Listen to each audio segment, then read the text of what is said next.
दुरुस्ती करायला काहीच हरकत नसते. तर अशा पद्धतीने आणि सरांनी आत्ता एक गझल सादर केली होती मराठीतली. तर त्याच्यामध्ये आपण पाहिलं की प्रेरणा पण आवश्यक असते लेखनाकरता.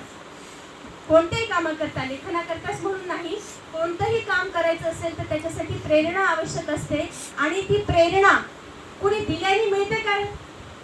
काय मत आहे आपलं? मी दिली प्रेरणा आणि तुम्ही घेतली आणि सुरू झालं काम, असं होत नाही. तर प्रेरणा हा देण्याचा विषय नाहीये, प्रेरणा हा घेण्याचा विषय आहे. तुमच्या समोर कितीही आदर्श व्यक्तिमत्व असेल, कितीही कोणी एखादं पुस्तक असेल, कोणता प्रसंग असेल, काही असेल प्रेरणादायी म्हणून ते जगाने मान्य केलेलं, पण जोपर्यंत तुम्ही स्वतः प्रेरणा घेत नाही तोपर्यंत ती समोरची गोष्ट काहीच करू शकत नाही.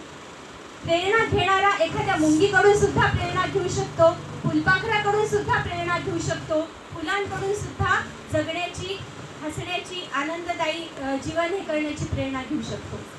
म्हणून प्रेरणा हा घेण्याचा विषय आहे.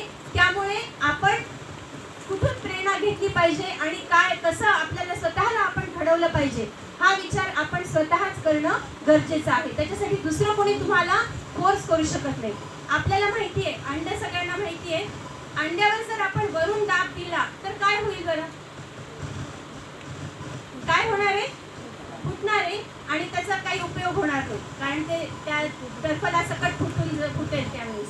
म्हणजे काय की अंड्यावर वरून दबाव पडला तर त्याचा काही उपयोग झाला नाही. पण ते अंड जेव्हा आतून फुटतं तेव्हा काय होतं?